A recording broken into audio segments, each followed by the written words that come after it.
was going to ask, do you two have any pre-podcast rituals that you do before we start recording? Like, fuck no. Do you not? I always have a wee. I have to have a little wee gotta do before that. I start. All right, okay, yeah, okay. I sit down and I'm like, I need a wee, and I stand right back up again. I have everything set up before we start chatting. I also need to like drink like a bunch of water. Oh, really? Which probably contributes to the wee. Maybe it goes through too fast, and I'm just like, my body doesn't ingest it or absorb it. But yeah, anything like that. No looking in the mirror saying, I matter. I'm good at my job. Oh, I like People that. listen to the podcast. Maybe we should do that. That's quite nice. Like a mantra? I normally just flail around. Wow, I feel like I come in underprepared now. Yeah, same. I only turn my microphone on as I'm joining the call. That's how underprepared I am. What are you saying? We should like do like a chant at the beginning of the episode? We are loved. We are wanted. Do the Goodbye Volcano High thing. We have to like burn a piece of paper. Oh yeah. Ooh, a little bit of arson. Love that. Yeah. Pre-podcast ritual. Pre-podcast arson. Yeah. I quite like if we just like maybe we could chant Goofy louder and louder and louder until it's just a visceral scream. Oh god, have you seen the movie Triangle of Sadness? No. Sounds sad. This the boat one. That's the boat one. That's the Eat the Rich trilogy boat one. And there's a bit in that where they're all just sitting chanting money, money, money, money, and it gets like really frantic, and it's like it's really.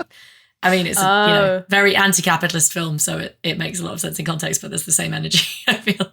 Like, I was thinking like the screaming in Hereditary. Well, not Hereditary.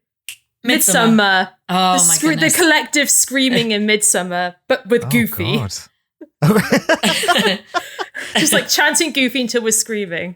Yeah. Midsommar with Goofy. Is that the vibe of the pod anywhere? I need somebody to do that. You know, I can't remember the name of the YouTuber who does the like Steve Carell's character from The Office in Mass Effect and stuff. You know, when they do this really good edits. Someone to do Goofy in Midsommar, that would be amazing. Oh, weirdly, no one's done fan art of Goofy in Midsommar. How strange. Get on that. I'll do it in the style of Harold Halibut's doodles. Oh, could you imagine Harold Halibut doodling Goofy? That'd be the most cursed thing. Oh, they already have an aspect of being a bit cursed anyway, and then just draw Goofy would just be too much. Yeah, that'd be quite sinister, I think, actually. Yeah, that'd be quite sinister. Do you know, literally 50% of like, before I do the intro, it's just worrying that I will say Indiscovery instead of Indieventure. 50% is just oh my God. That is 50% is just like, don't say just it in wrong. all situations, to be fair. Wait, what?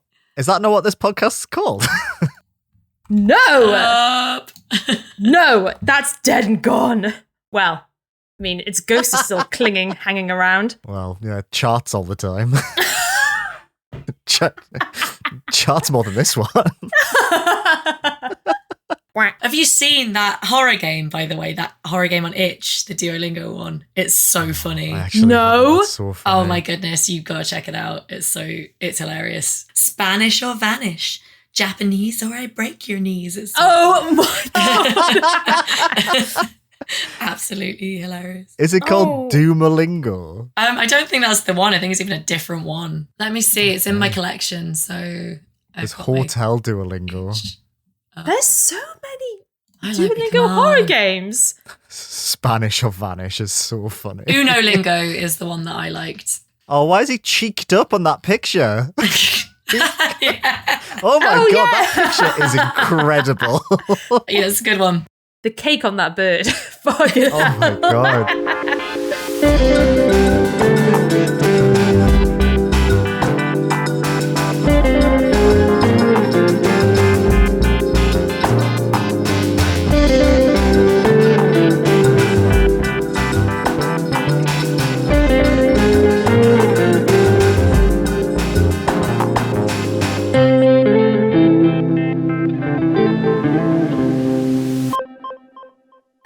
And welcome back to Indieventure, a video game podcast all about exploring the wonderful world of indie games. The Indieventure squad is made up of myself, Rachel Watts, and my two lovely co-hosts, Rebecca Jones. Hi, sorry about my voice. And Liam Richardson.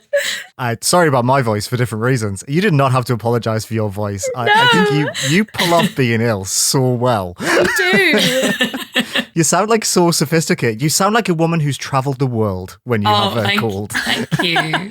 This is just a shock to everyone because I literally talked to these two yesterday and I did not sound like this. This happened overnight you did on not a recording sound like that yesterday. Yes. So yeah, this episode, we're going to be dedicating it in its entirety to the newly released Harold Halibut, an adventure game, which is got stop motion animation created by Slow Bros. It took them 10 plus years to make this game. And so we're going to be spending a bit less than an hour talking about that. And then to end the episode, we'll be finishing with our hyperfixations as always. So yes, Harold Halibut, apparently we all have very different opinions. So this should be a very interesting episode. Since we are dedicating it literally just to Harold Halibut and second subject, is he baby girl material? Well, we've also got a little bit of pepper grinder coming up as well, I believe. Yes. As a treat for Liam, who, spoilers, is the fucking hates Harold Halibut. Is the dissenting voice in this one. I actually when you said it, I forgot it took them 10 years to make. We'll get into it.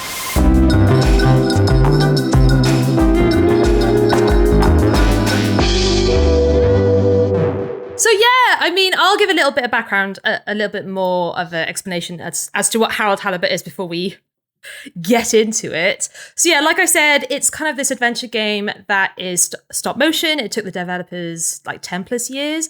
The original idea was for them to make the whole game in stop motion, but instead they found very quickly that was going to take them way too long. So they made all the sets, all the models out of clay and other materials, scanned them into a computer and then animated them that way. So, I mean, it's still an incredible amount of effort and it looks amazing. But that's the process behind that. Harold Halibut is about a handyman named Harold who lives on a submerged spaceship. This spaceship was once on Earth and they left because apparently another Cold War was going to engulf the world, and a bunch of people went, absolutely not, hopped on a spaceship and just dived off into space where they were hoping to find a planet. Unfortunately, they didn't, and they crash landed on a different kind of planet, which was covered in water. So yeah, we kind of meet Harold, who's been on this spaceship. He's in his 20s, but all of humanity has been stuck under the ocean for a century or two. I can't quite remember. A couple hundred years. Oh, is it? I thought it was more than that. Yeah, I think 80 years. And so we just get to know the community, and you playing as Harold just get to run around the ship speaking to people. And yeah, there's themes of what the meaning of home and what small communities are like, and other themes that I'm sure we'll touch upon in a moment. But yeah, so when did you guys first hear of Harold Halibut, and what were your expectations going in? Should we start there? Oh, good question.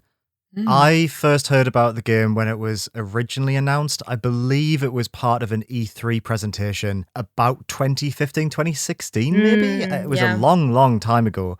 And I think they weren't hugely clear about what the concept was at the time, or I've just forgotten because it's been nearly 10 years, like you say. But I expected a quirky adventure game with Wes Anderson vibes, with a fantastic art style. I don't know if I would say I was excited for it because it did take so long. It kept breaking cover every other year. Yeah. So I was always aware of it, but I think because it took so long to surface, I kept my expectations very in check because, hey, huge project, huge kudos to Slow Bros for doing something this ambitious. And yeah, it is very nice to see it finally arrive. I think I literally heard of it for the first time when Rachel played the demo at Steam Next Fest in February. I mean, presumably it was sort of in a list of things that I saw passed around just being in the industry for 5 years now, but I don't remember ever really taking it in until Rachel played it at Steam Next Fest. So yeah, I haven't had long to get particularly hype about it one way or another, I guess, because I only heard of it 2 months ago. I would say that, yeah, my expectations were pretty much the same. It's got big Wes Anderson vibes. I was thinking Isle of Dogs and stuff like that. And, yes. and probably a very, I mean, I'll get into some like comparisons to other games I've played later, probably in terms of what I'm expecting, but I wasn't expecting a huge amount of interactivity or variation just because of the nature of the fact that it's clearly been very led by the art style, which is quite limiting on a lot of other factors in it, which, as I say, we'll get into.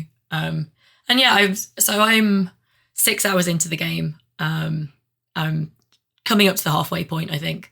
Yeah. And so far I would say that, my expectations have been broadly met, I would say, by the game. Oh, okay. I'm not, I don't think I don't sort of love it. I'm not going to sing its praises, but I'm not anti it. I'm going to try and finish it, possibly not soon, because I have so much on at the moment. Sadly, it's probably going to be something I have to set aside until maybe Christmas, when I do my usual big run through every game I've had to drop over the course of the year. But like, I am definitely drawn in by the story and the setting and the characters enough that I would like to finish it at some point. Yeah, that was my impression as well. Like, similar to you two, I first heard about this. I mean, Slow Bros have been talking about Harold for quite a while now. So like, like you said, Liam, it would come up every year, and then maybe a release date would get announced, or they would release a demo, and then they would like go back to developing it. And so I think everyone had a bit of a question mark around Harold. Like, when is this game coming out? And then, yes, in the most recent Steam Fest, most recent one in Feb? Yes. It was this year, yeah. I played the demo, really enjoyed it, talked about it on the podcast. And so my expectations were quite high because I really enjoyed the demo. For me, I liked it, but I didn't think my expectations were quite met. And we will get into that.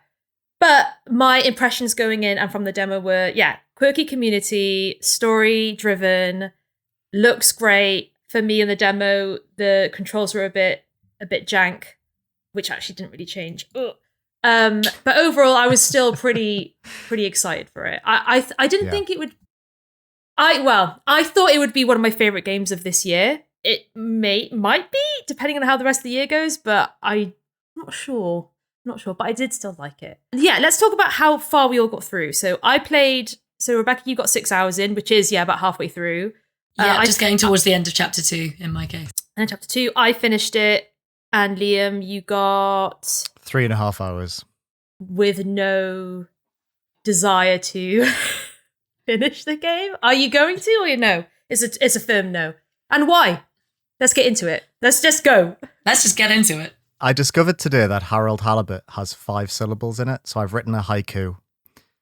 Oh, wow. Harold Halibut. Amazing. Boring little handyman. I care not for him. Oh, that's a good haiku, though. I can get into it. Right, so do I dislike this game? Not really. I sort of nothing it, and that's more disappointing than disliking it. I think Slow Bros potentially got a bit lost in the weeds with how this game looked, and I think it got away from them a little bit, personally. I think it's quite badly written. I find it very dull, and I think giving it 3.5 hours, I really did try, and I think after 3.5 hours, I would have expected something to have hooked me in, and nothing has. But we can circle back to me, because I'm more interested in hearing what you two think about it, especially you, Rachel, with finishing it. I'd love to know what it is about this that kept you going, that clearly didn't work for me.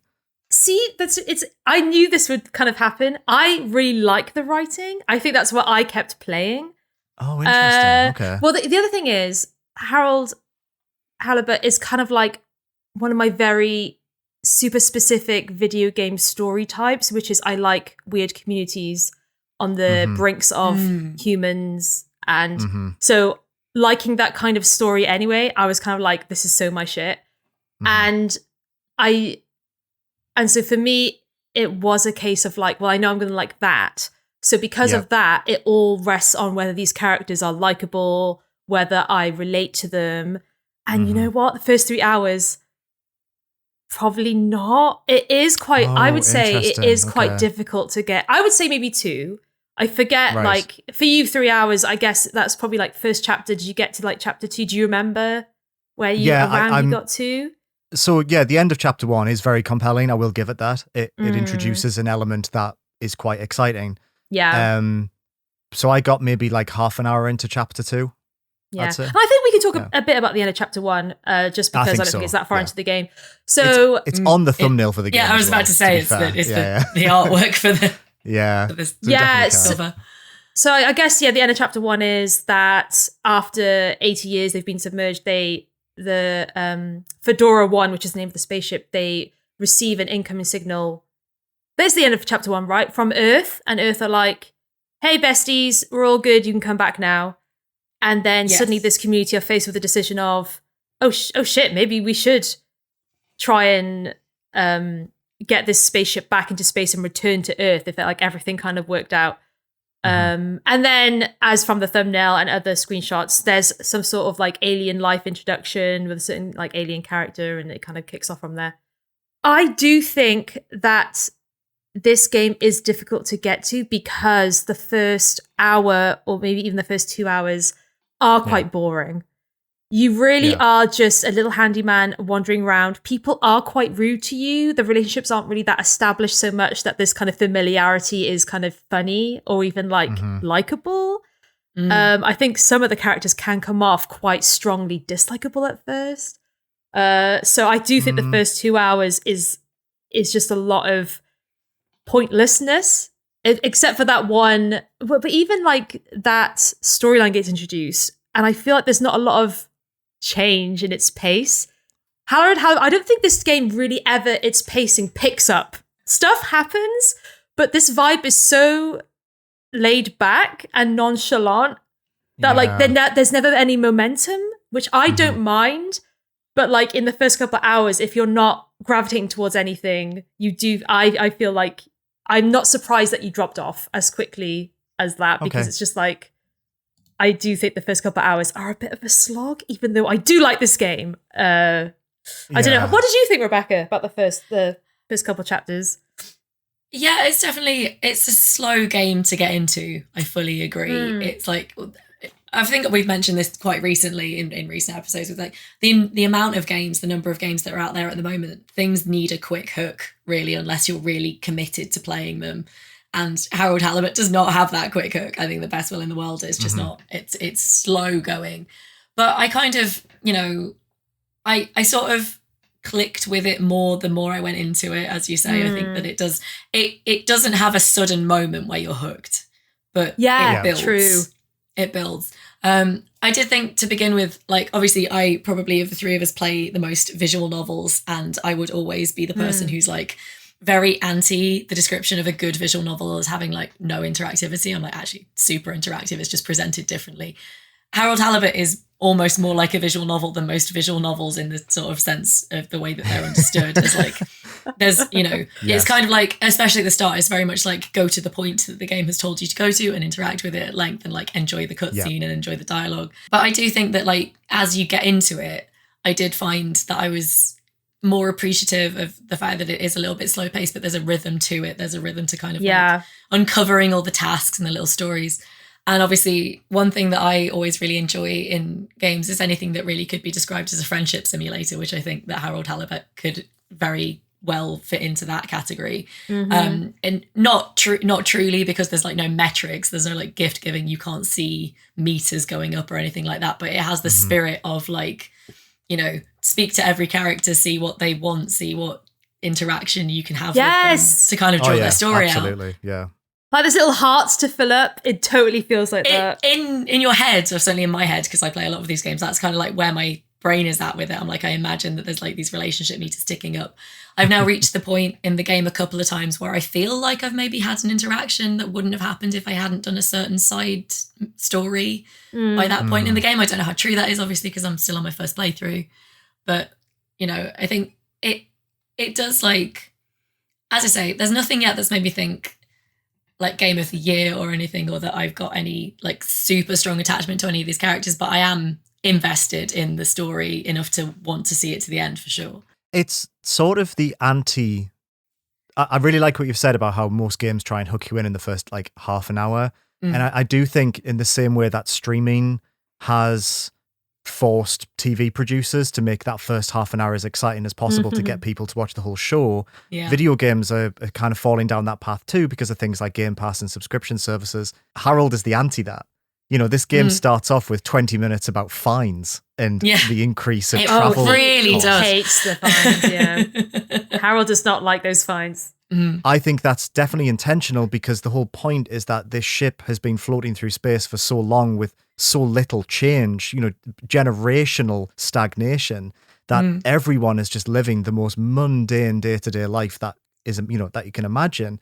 And I do think the first hour is very good at communicating that.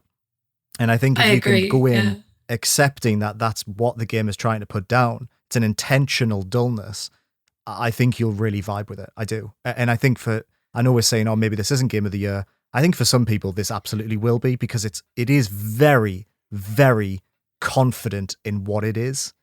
And I do respect the hell of it. Respect the hell out of it for that. The Halibut. Oh, the Halibut! The Halibut.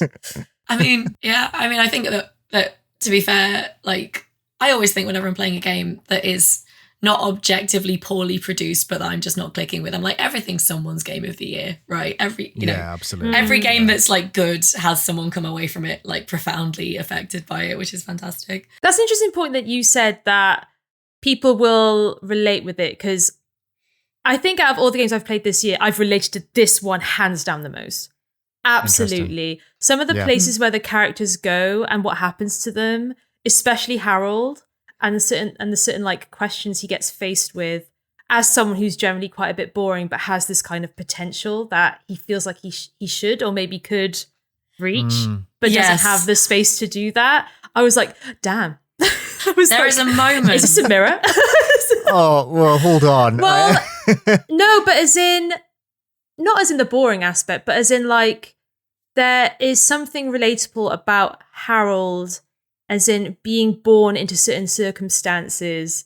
And maybe you are a bit boring, but you're not boring. It's just how it's how other people are making you feel. And what I do like Harold as a character because of that.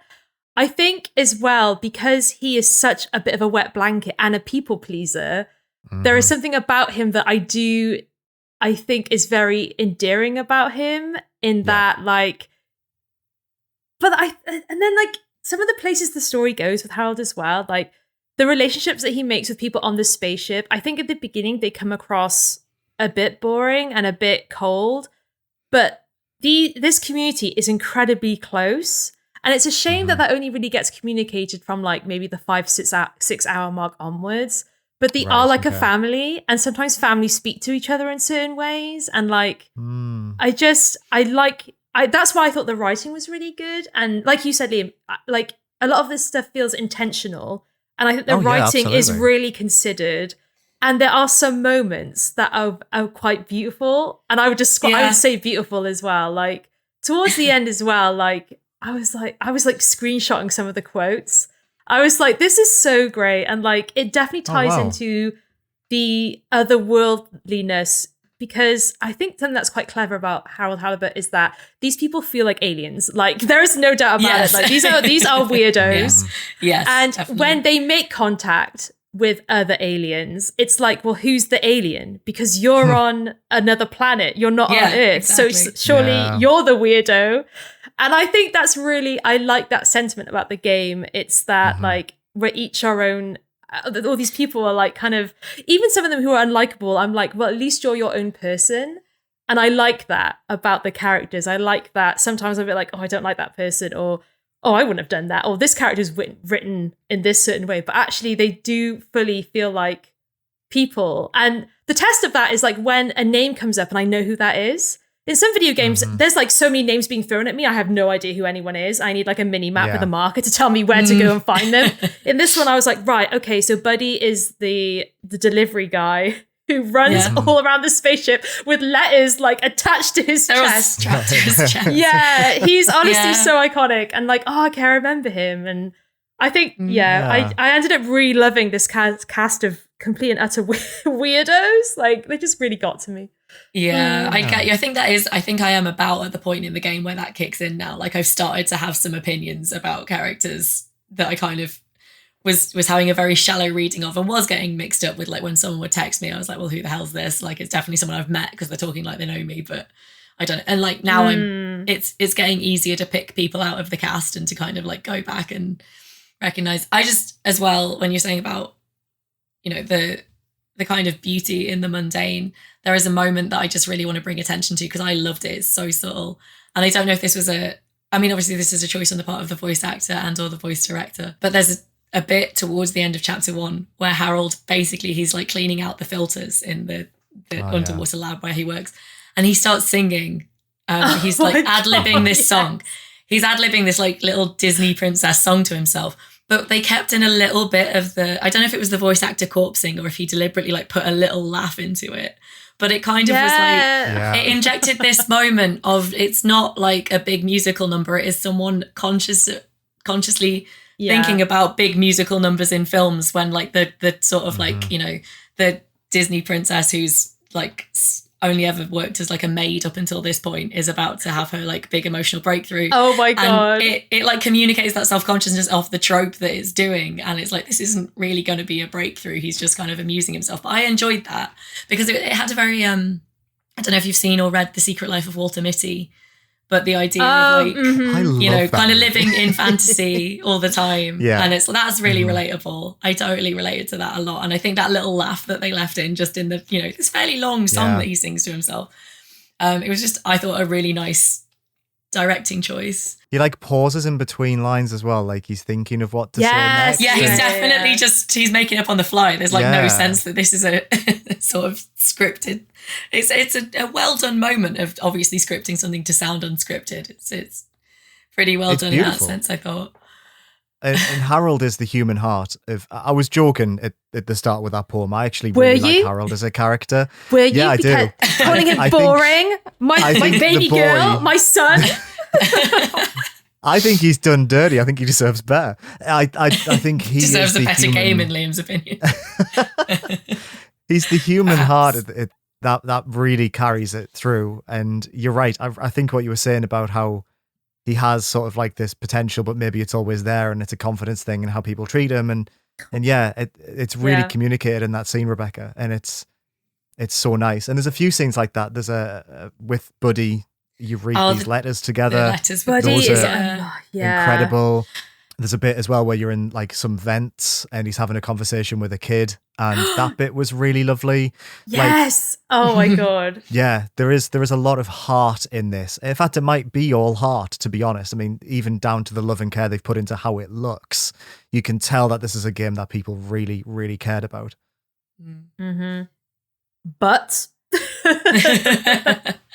I can get into the but. I just think I think the writing is wonky. I think it has awkwardness in not a enjoyable way for me. And I think this might just be personal preference, you know, because it seems like it's resonated with you two in a way it just hasn't for me. And I'm disappointed, to be honest. It's definitely a me thing.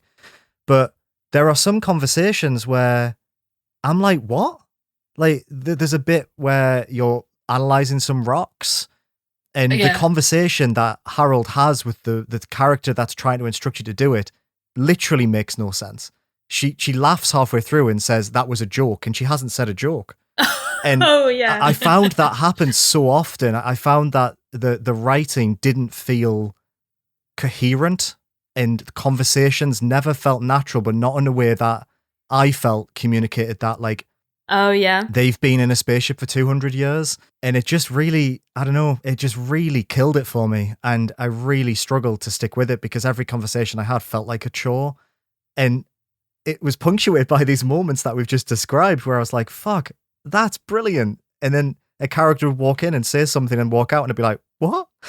What was that? Like, was that the bit with her, with the mini game? Yeah. That mini game. This is something I really boring. didn't like about it. Was the mini games are really generally quite awful. Some of them are quite endearing. Others, like the one you're talking about with Bridget, I think her name's Bridget, where yes, it is. Yeah. Where it's like she's like a scientist and you're helping like test samples for something, and there's two consoles and it makes you walk from one to the other. for each little part, and you're just like, can I just do it on one screen? And then she's repeating the same instructions to you, and you're like, yeah, girl, I know how to do this. It's just been the same like the voice time. recordings. Yes. Yeah. It was a weird choice to loop that voice line, I thought, in that mini game, all things considered. It takes like 15 minutes. It takes ages. Yeah. It's interesting because like the gamey aspects of Harold Halibut, like the mini games and just certain like game design choices do feel a bit janky. Yeah, and the mini games for me was definitely one. There's a few later on that are just a bit like, this is not like, at one point you're just plugging. This is quite late game. You're just plugging different plugs into a machine. And you just have to, the square one goes here, this goes here, and there's no like joke, and it's just like a mini game where you're just plugging stuff in, I guess, because you're the handyman, and it's just a bit like, why am I doing this? Okay, was that one early on where you're unscrewing the panels, right? I was about to bring that one up. There's quite a long scene of just like unscrewing a panel that's been really badly I quite screwed in. like that one. I thought that was it just went funny. on for quite a while, though, and it's like, haha, it's a funny joke, and it's like. It was just like, I quite liked that one because I thought that would be the rest. It's like this really awkward humor that I don't think really maybe it's the fact that it's so unfunny that I did actually find it quite funny. And then you do all this fucking bullshit and you're like unscrewing everything. And he's like, now just stick the screwdriver in there. Harold does it for whatever fucking reason. Why, Harold? We all know what's going to happen. Yeah, he gets electrocuted. And Cyrus, the guy who's like pranking, like in quotation marks, pranking him is like, haha. And it's just like, okay, is that a prank? Is that a joke? Like, what just happened? Like, I did that is actually has reminded me of the point I was going to make earlier that I forgot, and it also brings me on to my next point, I think, quite neatly as well. Yeah. So I kept, especially in the first few hours of the game, I kept thinking, it's such a dumb joke. I kept thinking about the concept of like the anti-game at the start, right? Because like anti-games are quite, there's a sort of like a vogue for anti-games in indie gaming at the moment. But the thing is, I don't think Harold Halibut counts as an anti-game because like the idea of an anti-game is that it is very mundane but it has you kind of either as a passive observer or doing things through video game mechanics that just are not video game themes because they're so mundane. But I don't think that that's what this is. I don't think it manages to hit that. I think that my feeling, certainly, especially in the first sort of half of what I've played so far, up to like the third or fourth hour, was that I almost wish this was like a TV miniseries rather than a video game. Yeah. Like I enjoy kind of chilling with it and watching it, but especially to start with, it felt like interactivity was quite unrewarding.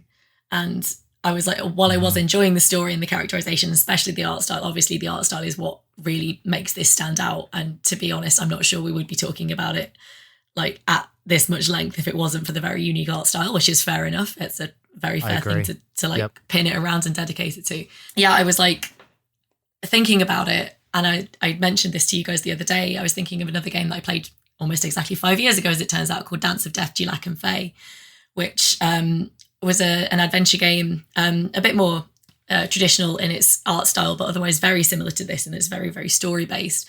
And I came out of that game with the feeling that I loved the story, I loved the voice acting. The only thing I didn't love was that it was a video game because it didn't ever feel like it really justified its medium, which is very rare. It's a very rare thing to happen. And again, I say this as someone who plays a lot of visual novels and things that are traditionally thought of as being like quite low on interactivity. Sometimes these adventure games come out, and when it is literally just like go to the next thing and click, and that kind of moves you, and it doesn't feel like there's a lot going on. I have in the intervening hours softened on this to a bit because maybe it's because, as you can tell by my voice, I've not been very well the last few days, and this is a great game to just like sit back and play when you need something slow paced, when you need something like low interactivity. It's actually been very pleasant to play, maybe because I started to click with it a bit more, maybe because I just couldn't have handled anything more complex at the moment. I still do think, though, that there is an argument to be made when I look at stuff like this. And I'm like, Steam do actually publish like short film on Steam. That is an option that creators have. And I do wonder if sometimes, does something need to be a video game is not a question I ask often, but it's a question I've now asked a couple of times. And one of them was for Harold Halibut. It's actually, the game has won a bunch of animation at film festivals. Absolutely, well deserved. It's gorgeous. Have just been for film. I think it should be a game. I really think it should. I've argued against it. I've argued against it, but I'm coming around to that point of view. But yeah, I think that was certainly the feeling in the first few hours is... There's something for me about exploring the ship at my own will, poking into different corners, checking up with people, not even if the game tells me to. I feel like as an animation, it'd be great, but I do like the fact that I get to explore this space in my own time. Like there's a run button, which admittedly I used all the time towards the end. Yeah, you need that run button. You need that run button. But at the same time, there is because the game is its own pace, I like that I can just hang out. I like that I can just walk around and really take in the details and stuff. Because sometimes with films and animation, you have to go at the rhythm of whoever sets it. And I think video games, you can set your own pace.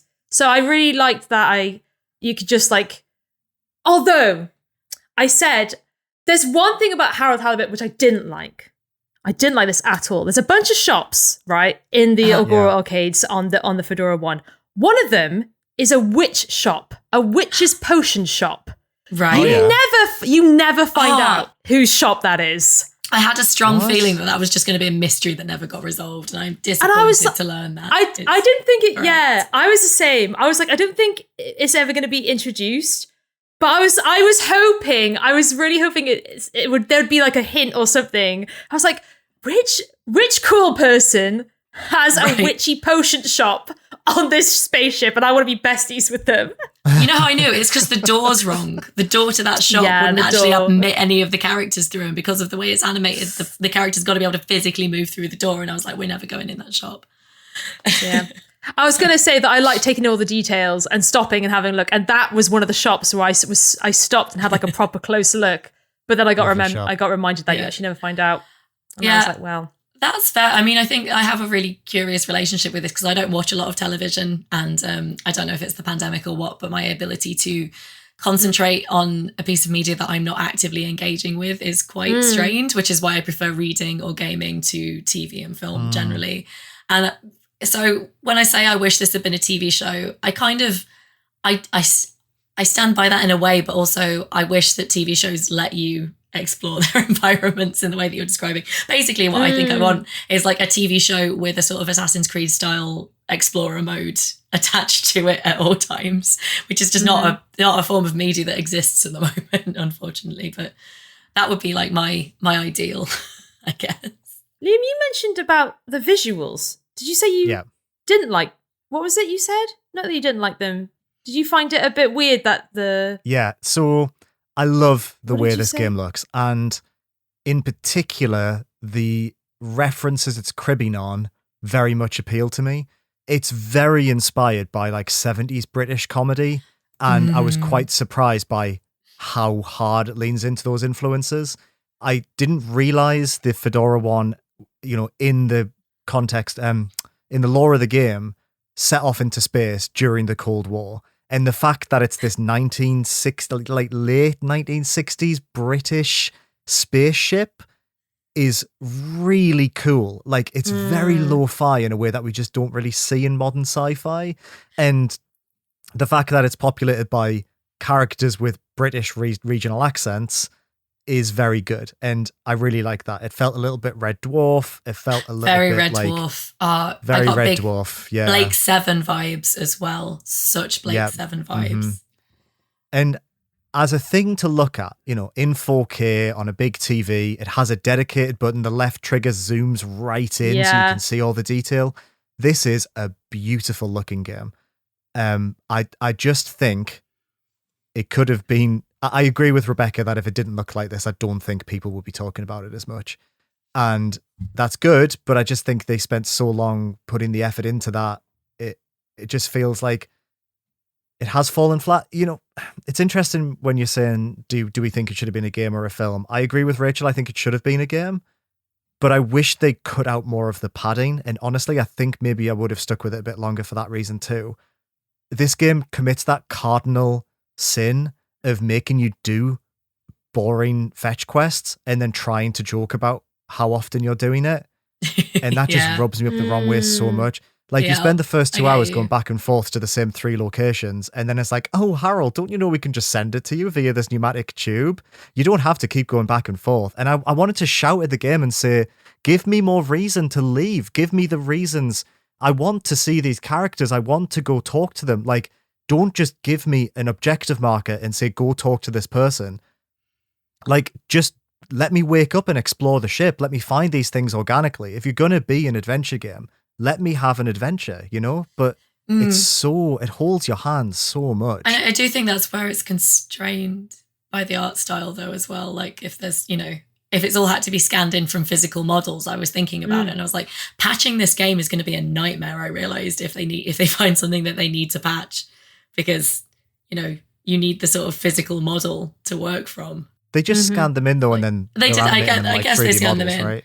Yeah, I was just thinking about things that, like, you can't just sort of like add post-release tweaks quite as easily with, with like. What about sort of, that Witch Shop DLC? Well, exactly, right. That's the thing. Is there was the bit at the start where you go and you see that there's a shop that says opening soon on the upper floor of the arcades, and like it does come into it very quickly. But I was like, I looked at it and I thought, my brain, obviously, because we're also used to it, went, oh, like, that's something they've got planned for a post-launch patch. And I was like, wait, they literally probably can't do that in this game. They can't just like still be working on a side story that they'll then insert somewhere because of the way it's had to be constructed. So yeah, I do think that the art style, like you said, is the reason that this has got so much attention, but also does limit it in ways, which I think is fine. There's nothing inherently wrong with sacrificing technical, like, benefits for artistic achievement. I think that's perfectly legitimate. Oh, yeah. But it's not something you see often in games because we're so used to them being produced in a handful of ways, none of which are this way. I love that this exists. I'm so happy this is a thing that you can play and people are going to vibe with. It wasn't for me, but in an era of like enormous games that feel by the numbers and made for the masses, and this is not Suicide Squad. I was about to say, I would take this over Suicide Squad any day of the week. And I'm not like super anti-Suicide Squad or anything, but this just excites me more, even as a Harley Quinn fan and a King Shark fan. If King Shark turned up in this, jeez. Well, he's underwater. I know, exactly. He could be there. He could show up. I just think what's interesting about Harold Halibut is that I do think if they just switched up a few things, because you talk about fetch quests, and there is they obviously know how to do a good fetch quest, though, because for me, there is one in which basically there's a gag on the ship that there's a bunch of brothers who all look the same. They're called Secretary 7, Secretary 24, and Secretary 8. So funny. And it's so funny. And from talking to them, they talk about a fourth brother called Warren. And so when these three brothers are all around different areas of the spaceship, but you as a player want to find out what happened to Warren, so you feel inclined to actually go out of your way to speak to these characters, to ask about this brother. And I think that's smart.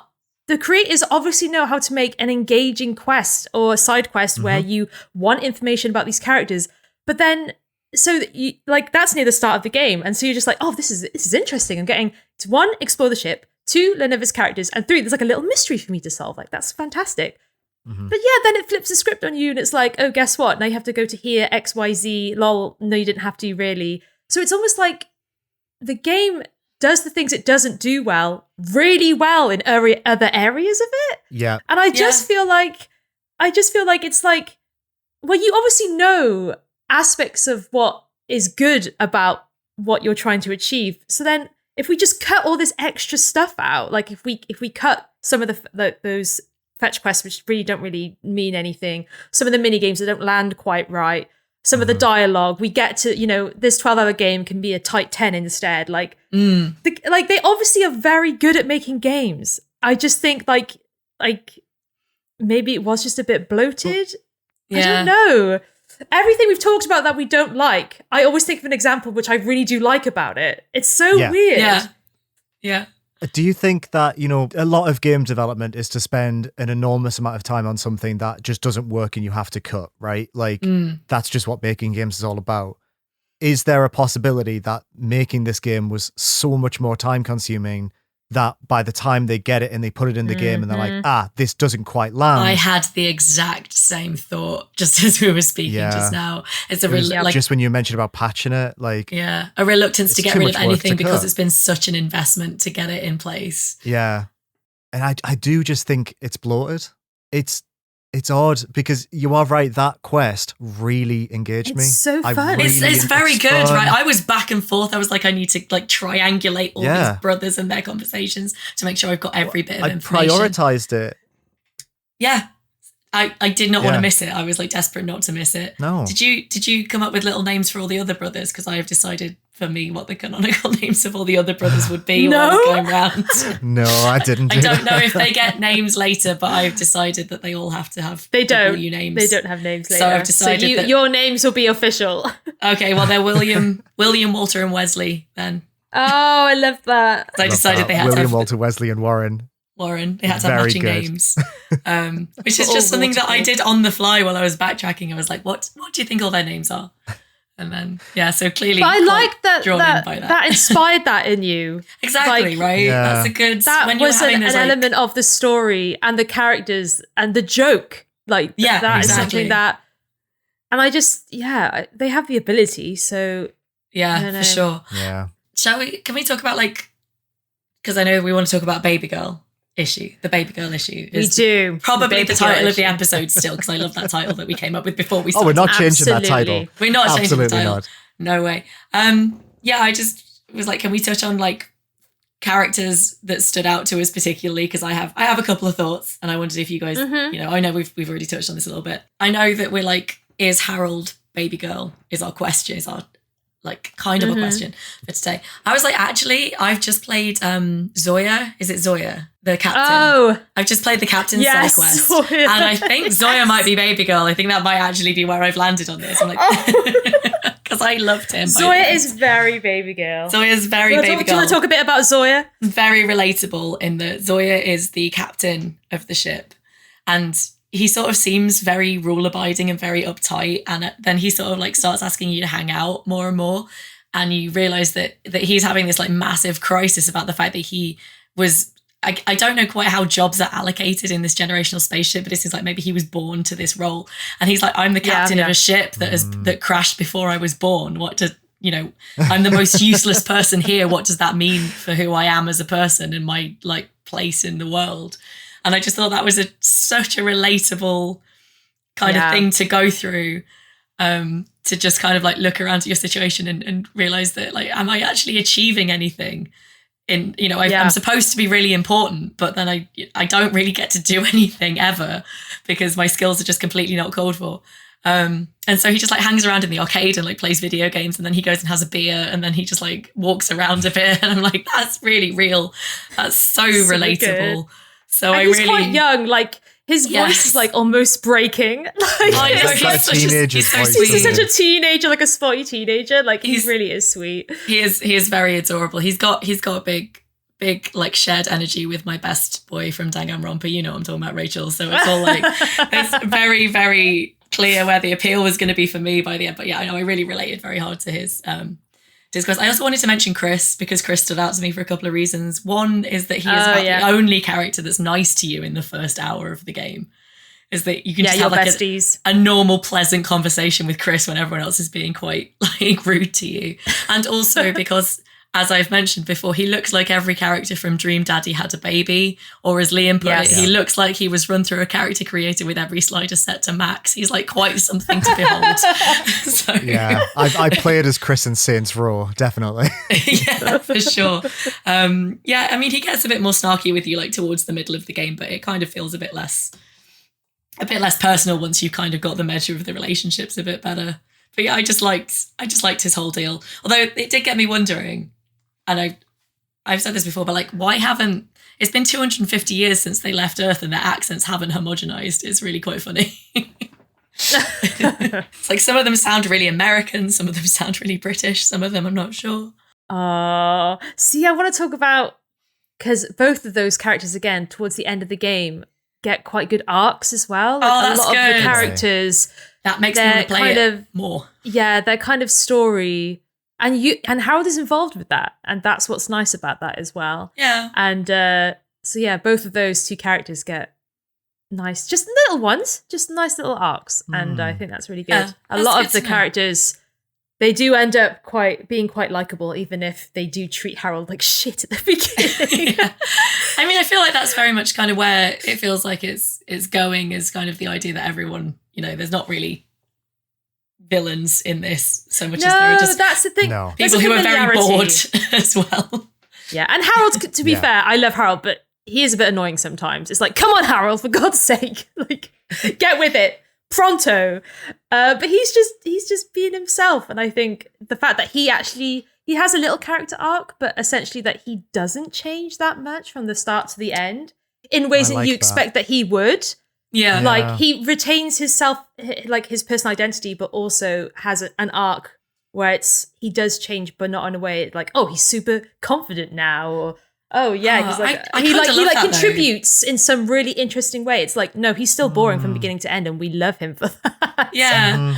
Well, I do kind of like, I've got into the sort of deep into the story of his relationship with Sonny, and the fact that because I did like Sonny to start with. There's history there, but you hear, I do still like Sonny, but you hear a lot of stuff from Harold's point of view of how it's like, there's like this relationship that they had that ended seemingly on quite good terms, but he has always felt that she judged him for being boring, but you like never really see how much that's true of her perspective. She seems quite, to be fair, seems quite interested in him, but she's just like she's a very proactive person, and Harold isn't. Yeah. And that does feel like a very real reason for a breakup as well, but also like you can see how those feelings would sort of be like, oh, she just thought I was like beneath her because I'm not as interesting, whereas it's like, maybe you just wanted different things, Harold. I don't know, man. It's kind of okay if that was the case, but the dynamics between characters are so good. Like, I do think that each character has a different dynamic with Harold for sure.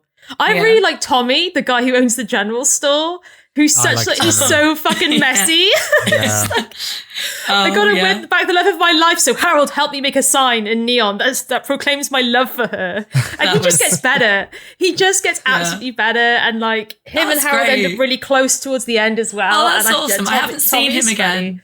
I haven't seen him again since we made the sign, so I'm glad that he's coming back. Oh yeah, that's good. Harold, it's interesting that you've said that you felt like people were quite mean to Harold at the start, because I sort of, my interpretation of him is that he's in everyone's life quite deeply. Like, everyone is really aware of Harold and very trusting of Harold. And it's more of a familiarity with him that I found quite telling. It really drew me into the world and made me realize how ingrained he is in the society, is that everyone just knows him enough to be a little bit sharp with him. Well, that's what I mean. Yeah. It's a familiarity of like family almost. It's like, you can be a bit, especially Marlowe. Like, oh my God, he's like basically Marlowe's like a scientist who basically is like Harold's her protege, I guess. And she's quite, for an old woman as well, like she's quite blunt and sharp with him. And you're just like, oh, okay. Like what's Harold done to like offend this woman? But actually, she does warm up. But it's, again, like you were saying, it's that familiarity. It's they're assholes, but it's like how siblings are assholes to each other sometimes. Yeah, it is. Like, you're stuck with me. You're stuck with me for life. So what are you going to do about it? Like, just amazing sound design as well. Oh, just to throw that out, the sound design, the crispiness of all the old 60s televisions, and the way that the audio will warp. And just the underwater enclosed noises and all of that kind of stuff. Incredible. And there's a scene with the alien, the first time you see the alien. It's not a spoiler, I won't say what happens, but the musical swell in that moment. Nicely done. It's so good. Very cinematic, well, very, very powerful. Yeah. That is a good moment. I want to replay that moment again. I might keep playing this, you know. What is that? Hearing you two, the problem is I trust you two maybe too much. And I'm like, no, this can't be right. My opinion can't be right. These two must be right. I must keep playing it. The thing is, I don't disagree with anything you said. I think that we are really rubbish at having opposed opinions on things, because we are all way too agreeable to each other. But no, genuinely, I think they're like, I get everything that you're saying and I agree with a lot of it, but I I still feel personally like I want to finish this game. It's honestly just like, yeah, go on then, moves. No, go on.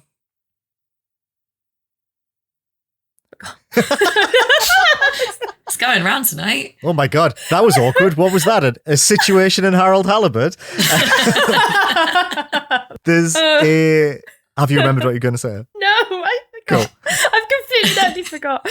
Yeah, good. So there's a few story beats that happen really early on in the first hour or two. So there's the scene where they discover that Earth survived and that everyone on Earth is still alive. And there's another bit where there is a problem on the ship where they're running out of energy, basically. So there is a time-limited situation of getting back into space. Why does no one react to that information? That's a very valid point. Because they hear that it strongly suggests that the message from Earth is broadcast out to the whole ship, and then Harold and his mentor hear it, and they go back to the lab and they talk about a rock, and then Harold goes to bed, and they never acknowledge it until about half an hour later when Harold says, well, everyone's up in arms about going back to Earth. And no one has said that until Harold says that. And then when everyone says, well, we're running out of energy, and Harold's like, and everyone else is like, And I found that very confusing. Am I wrong in that? Did I miss something? Or is that just, no? Okay. It's like, honestly, to the very end of the game, there's like a countdown. So every time there's like a different day, there's like a very dramatic countdown of like how long the spaceship has left and how long they've been in space for. So it's all very, you are aware that time is of the essence. Here is the countdown, like doomsday clock kind of situation. Yeah, until the very end, it kind of, people are chill about it.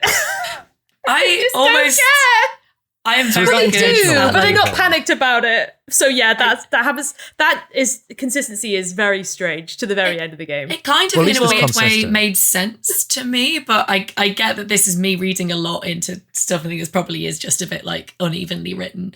But the thing that really struck me about it was the fact that they, so it's like they're 250 years out from Earth, 50 years since this crash happened. So like the older people on the ship remember when it was an exploration ship from when they were like children. But most people have like lived in this weird situation their entire lives where they know that the whole city essentially they live in is kind of not fulfilling its purpose. And I feel like everyone's lived in this expectation forever of something like this happening almost. Like I feel that in a way it is weird. And I have a lot of my own critiques of this, including the fact that like I never got a sense, or I haven't got a sense yet, of how many people are actually on this ship. Oh yeah. Because they mentioned a lot of people who aren't there, and I'm like, are these people real, or are we just pretending that there are more people so we don't feel as weirdly alone?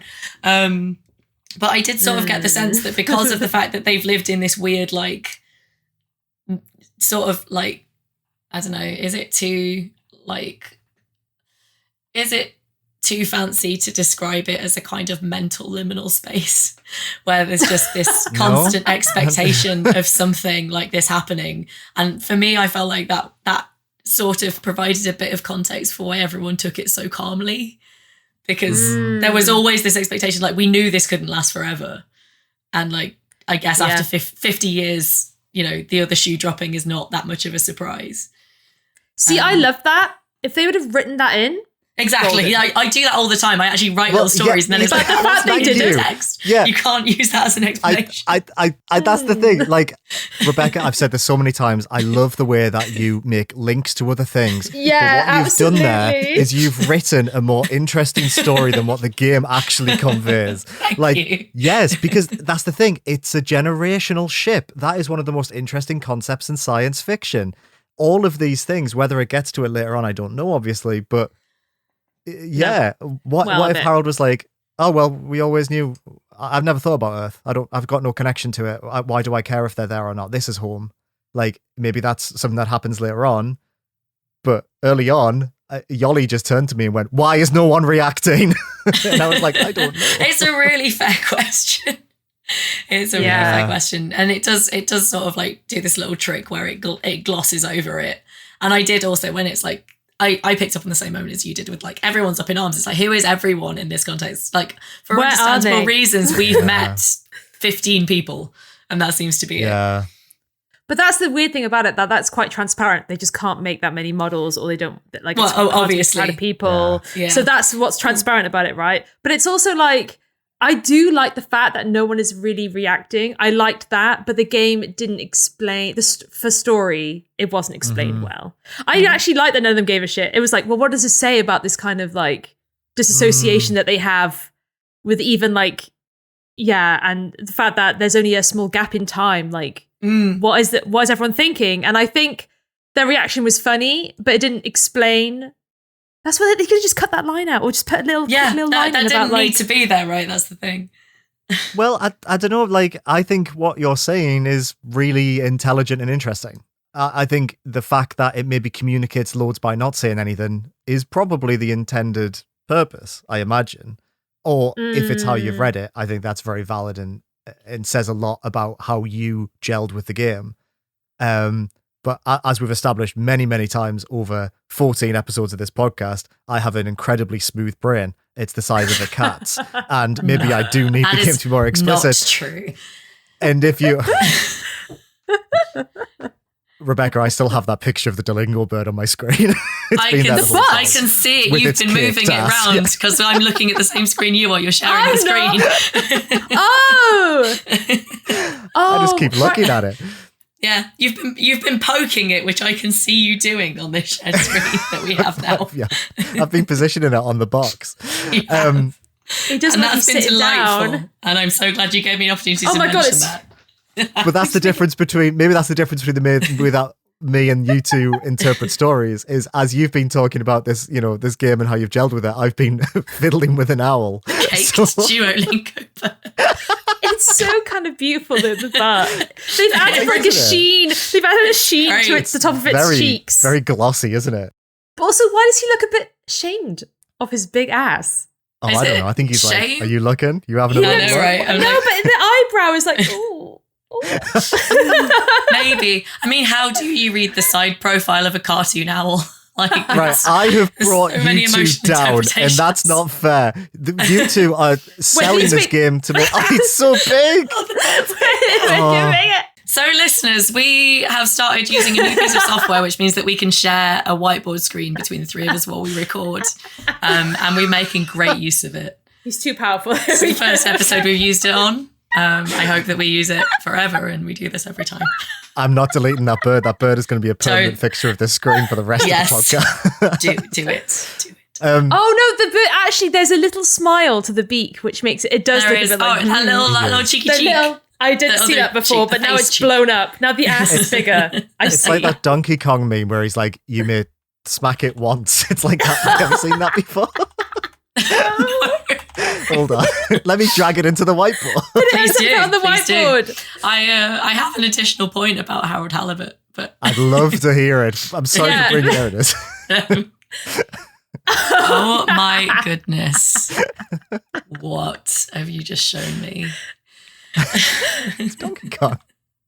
Wait, can we make it bigger? I want to see it. Oh! Let's just make that small again. Shrink that again. I'd love to hear your Harold Halibut point. I'm so sorry. I think it's so funny that I said I'm too dumb and you said, no, you're not. And then you realise what I've been doing. Oh, it's like... so fun. We were having a lot of fun. I've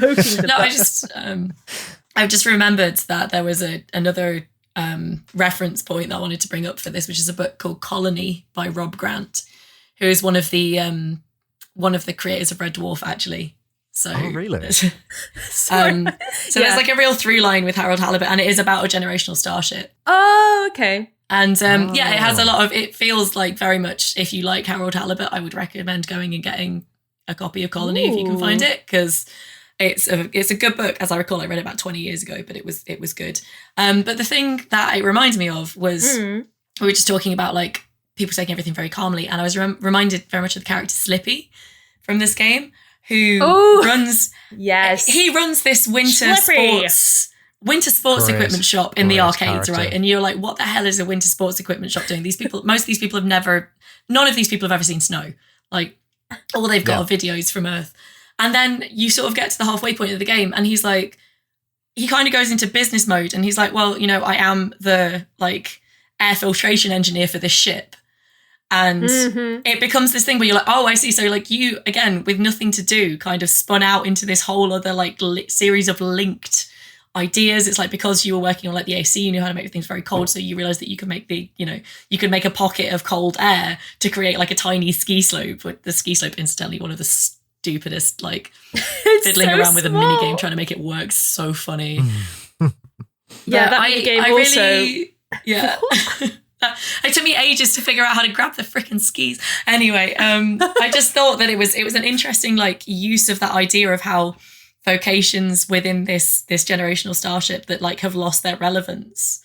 Kind of like spun out into something else, and that's something that is addressed a lot in the book Colony by Rob Grant, which is why it made me think of it. Cool. So I wanted to bring also like bonus recommendation. If you like Harold Halibut, read that book, because it's a, you know, hell yeah. I haven't read it in 25 years, and I still think about quotes from it like very, very frequently, to be fair. I really liked Slippy because his family, it reveals this very, very early on, the first time you talk to him, his family funded the ship. And that's probably why the shop is on there, because even though it's a temperature controlled spaceship, the rich capitalist funded the whole expedition. So of course his family has importance, and he sort of knows he's important to the ship, but I don't really think understands why. He just sort of thinks he is, because obviously he's being told that. And I think that's a very interesting thread to follow. Yeah, he's an interesting character. Game, actually. He's not a super likable character, but he is an interesting character in my opinion. Yeah, absolutely. Yeah. The voice acting in this game is also very good. Like, I think the person who voices Schlippy Schleppmeyer is just like so fucking funny. Like, I think all of the voice performances are really good. I really like, I don't know who Harold's voice actor is. And I looked at the credits and I forgot immediately. And I can't look them up online because it's not out yet.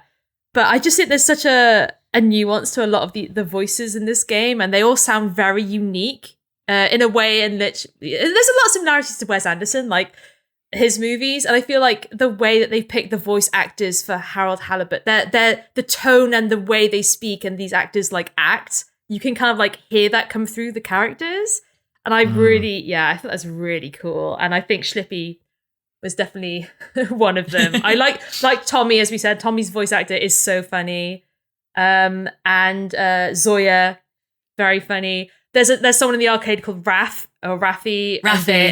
Their voice actor is incredible. Also, NB representation in Harold Halibut.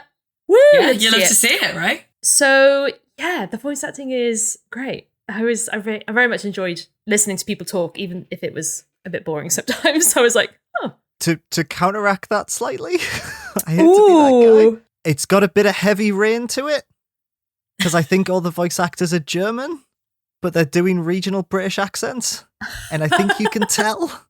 See, I don't know if I did. Yeah, me neither. Right, so maybe it's just me. I need to double check that. I might cut this out because I don't even know if I want to criticize the voice acting, because I don't think it's maybe it's me being picky, but I don't know. I sort of, at some points, I was almost a bit like, I wish this was in German with subtitles, because I don't know if it's quite really? To be fair, this game has a massive vibe of a cartoon that would be in German and either dubbed or subtitles. Like, it really does. It has big European energy to it, which I think is also part of the appeal of it. Yeah, yes, it feels very much like a European game. Absolutely. I think for me, though, even if that was the case, I think there is something quite charming about that aspect of it. And unlike Heavy Rain, where it was so exaggerated. It's nowhere near as bad as Heavy Rain. It was weird, Absolutely but I know what you mean. It's kind of like a bit off, but maybe that kind of off-kilter, off-balance performance, or maybe the reason why they were chosen is, I don't know, maybe they were going for like a weird human voice after being stuck on a spaceship. I don't know. I know that I enjoyed the tone of their voices and how they sounded. I thought that was quite funny. Yeah, it's definitely not. Yeah, it's not flawless. Certainly, the voice acting. There's like a lot of points where I was like, I don't think that was quite the take you wanted, but I feel like it was, it has a lot of the that, issue of getting. But I understand, especially again with the complexity of the production, why that would be the case. And some of the line deliveries, like. I'm such a big fan of Napoleon Dynamite. Napoleon Dynamite is one of my favorite movies ever. Yeah. And some of the line deliveries and performances in Napoleon Dynamite are so bizarre. And I feel like this has that energy of like very, not even any energy. Sometimes like lines are delivered in like the most monotone way. But I don't think in a bad way. I love that. Oh, no. Absolutely not. But it's in that Napoleon Dynamite kind of way where it's like, they're such characters and their voices are so weird. And like, I don't know, I just kept thinking about that movie when I was playing Harold and I was like, I need to rewatch that movie. Really good comparison. God damn it. Funny. That unlocked something in my brain and I almost wish you'd said that to me before I started playing it because yes, I wonder maybe if you go in thinking that instead of Wes Anderson maybe. Absolutely. Yes. Because I actually think the Wes Anderson comparison isn't correct, but the Napoleon Dynamite one, I do. I don't know. Because even like it's probably closer to his more modern stuff. It's probably more like something like Asteroid City than like Royal Tenenbaums or Darjeeling Limited. Yeah. I did not like Asteroid City. Oh, I still haven't seen it. I really want to though. I did. So what is wrong with me in this game? It's true. You should love this game. I should, but Napoleon Dynamite is and even the voice acting clicks into place for me. I think I need to keep playing this game. I think you two have convinced me. Talked you into it. Yeah, because I do think the voice acting feels very deliberate. I would say overall, I think I think you're right. Performances, actually, the choices made with the performances are very deliberate. As I say, I do think that sometimes it shows that the voice actors were recording separately on totally different days, perhaps not with the same performance director, perhaps not with the finalist script from what's coming up in subtitles. But that is not a problem exclusive to Harold Halibut. That's the thing you find in a lot of indie games with full voice acting. And to be fair, it's especially ones from the last few years. Yeah, absolutely. Pandemic and everything. Yeah, absolutely. Yeah, and with something like Harold Halibut, like the voice work could have been done quite early on in production, and then you're kind of stuck with changes will be hard to make as well because of all the the other issues around production. So I think I can definitely forgive a little bit of jank in that. And overall, I thought it was really good voice acting. It's a very with Harold, I can't tell whether something sometimes is a bit rough or intentional. Yeah. And I do like that about the game. Yeah. I'm like, was this a bit janky or was it on purpose? And you know what? I don't mind either way. Yeah, it does have a little bit of a 1960s BBC boom mic and shot. Let's just leave it in sort of vibe to it. Like, don't get me wrong though, some bits are a bit unbearable. Like, I'm not forgiving those mini games. I'm not forgiving some of the side quests. They are just a bit. Can I also actually take a moment while we're speaking of this? I wanted to address the Steam Deck performance issues that I had because I think that's genuinely quite important to raise in the format of a review. Is that I initially tried to play this game on my Steam Deck. It did not work. Obviously, we're playing like a beta of the game for review, and it might be that they managed to iron some of these issues out. But I have had performance issues. Yeah. I have had performance issues on my laptop, but it was not playable, sadly, on Steam Deck at the point where I was trying to play it. It reached a point about half an hour in and then crashed consistently. So I would just say, I feel like in the nature of a review, I have to say to anyone who's planning to buy it for Steam Deck, maybe hang fire if that's your only way of playing this game. Yep. Also, it's a big game. Oh, it's massive. Oh, it's like 60 gig. Yeah, 51 gig. It's fucking big. I had to uninstall so much shit because I needed to play this fucking game. Yeah. So yeah, it's a big old game. Took me a couple of hours to install it. Yeah, for sure. To download and install it. Is there anything else you want to touch upon with Harold Halibut? There's a lot to it, and I think we have to touch upon most stuff. I just wonder if there's anything else that we wanted to. Anything else I enjoyed?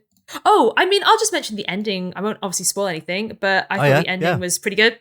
The last hour feels a little bit too cutscene-y, but ultimately I think the story lands pretty well. I think characters' arcs get resolved very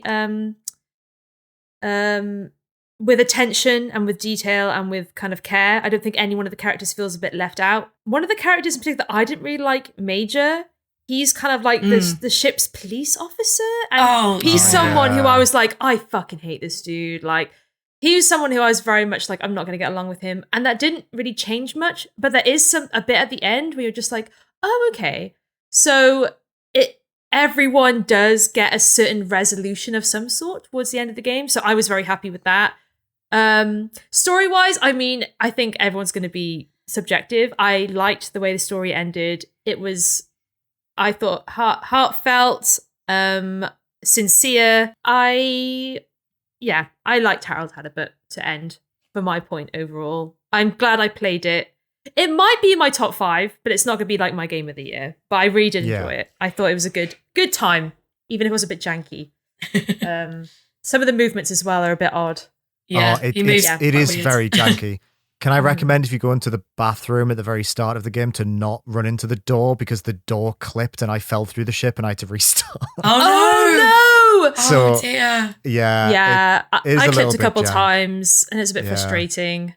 But once you get used to the movement, it's not a big issue. But the fact that you have to get used to the movement in itself is a bit like... Yeah. I think it didn't helped. bother me as much as you, I think. I didn't mind the movement. I thought it was pretty... Yeah, I standard. just finished playing a game with quite old school tank controls, so it probably helped with my general willingness to kind of go along with it. But yeah, fair. We don't. Do we rate things in Indieventure? I was about to say we don't rate things. We've never really done a group review yet, have we? Do we rate things? Thumbs up, thumb down. What do we do? Ooh, oh gosh. No, whatever feels comfortable. I think for me, saying is probably will be in my top 5, but not my game of the year. It will be. It's a game that for me, it is a standout for 2024 so far. Yeah. So that's how I'm rating it ish. So go with whatever you're comfortable with. I will say, I obviously haven't finished it yet. I do want to finish it, which, considering the number of games that I drop, is, it means something. I really don't know, because I have just kind of struggled to click with any new games I've played so far this year. So I'm finding it really hard to kind of get a read on what my top 5, top 10 are going to be. My gut feeling is obviously, hugely depends on what else comes out this year, right? For one thing, I can see this going top 10 for me, but not top 5 if it's like a normal year, would be my feeling at this point, potentially. Yeah. So my rating is Rent It from Blockbuster. I think I like that. Maybe not worth full price if you're on the fence. If what I've been putting down sounds like the kind of approach you have to things like this, then maybe it's not for you. But I still think it's so unique and it's such a labor of love. It's worth a try just to see if you do vibe with it, because hearing how you two have connected with it, I think is an experience that you owe it to yourself to see if it's for you. So I like that. That's where I'm at. Yeah. I think the demo will be up when the game releases, so you can It's a hefty demo as well. It's most of chapter 1, right? So, you get a good way through. Although, as we've said, not necessarily into the part where it really that's the thing. Ramps up a bit. So, is the demo representative? If the first hour representative of the game, probably not. To be honest. Well, it's probably representative of its worst bit. So if you vibe with the demo, then you can probably smoothly. That's a good point. That's a very good point. Yeah, that is a very good point. Yes. Nice. Great. Well, there we go. Awesome. First group review in the bag, gang. Hopefully more to come. Yes, definitely.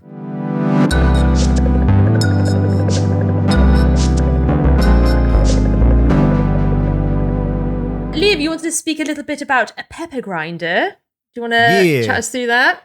I want to talk about this little game I played. It only took me about 4 hours and I bloody loved it. And I just wanted to point it out because it might be a little while before we chat about stuff we've been playing. So this is Pepper Grinder. It's by REC and MP2 Games, published by Devolver. I feel like I haven't played a Devolver game for a while because I didn't play Gumbrella last year. And was that their biggest one from last year? They Cosmic Real Sisterhood, I would say. Yeah, it was those two. Of course it was, yeah. And it's 2 a year. DLC.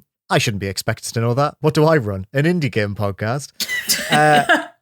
Pepper Grinder is a 2D platformer where you play as a little character with a big drill, and you can jump a little bit off the ground, but the majority of movement involves revving up this drill and burrowing into the ground. And then when you burrow in the ground, you are launched forward. You can't stop. and you have to use that momentum to jump out and connect with other bits of dirt, kill enemies, kill bosses. And that's it. It has that core mechanic, and it experiments with it for a couple of worlds, and then it goes, yep, done, and it finishes. And it's so clean and so tightly designed. I can't do anything but recommend it. I think it's so pure in its execution. It has like a jungle house music soundtrack, which I didn't expect when I played it, but it works really well. It has like this dribbly pirate theme where it's all like coastal, tropical waters, and like the main bad guy is like a pirate, but then all of the creatures are like these like fucked up narwhals with guns. With guns? Yeah. And like you buy items from like this mall. It's sort of like, a little bit grungy, but it never like goes too hard into that. It's sort of just like set dressing, but it's enjoyable. It looks amazing. I want to play it. I want to play it really so badly. fun. The movement looks so smooth and so tight. Like the movement is very good. It's challenging. I will say that. You'll die a lot in this game, but you just lose a couple of coins and then it just spits you back out the last checkpoint. So there's no lives. It's all instant restarts. Yeah, really fun. A very, like I say, mechanically pure and clean game. And nice to play something that sort of just knows what it wants to be and doesn't outstay its welcome in, love that any capacity.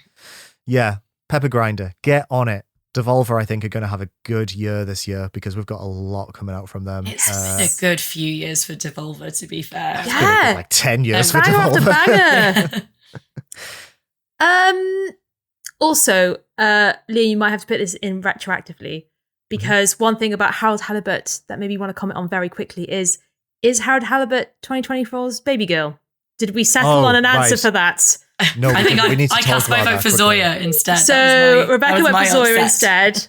I absolutely think he is. I would protect him with my life. I love Harold. He is very much Baby Girl vibes for me. Harold Halibut Baby Girl supremacy.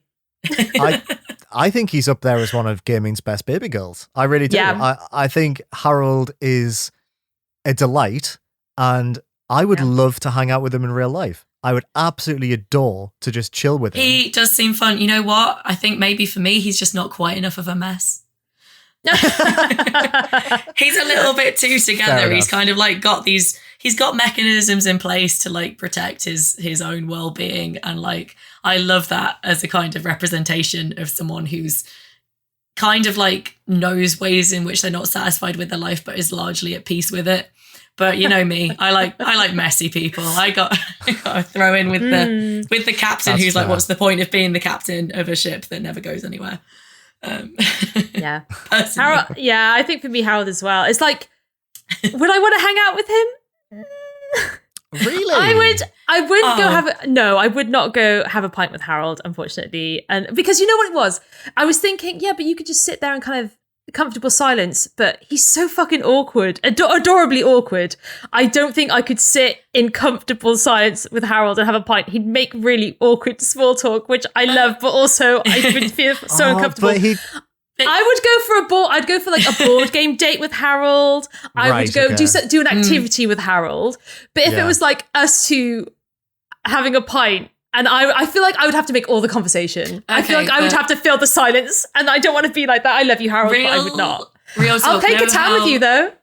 You know how Harold's like kind of up for anything that the other person wants to do? That's like a big part of his characterization. Yes. Do you think he would let me? Because I used to love like practicing with like blending eyeshadows. And that man has so much eyelid. It's like a canvas. I just really want to I really want to just like...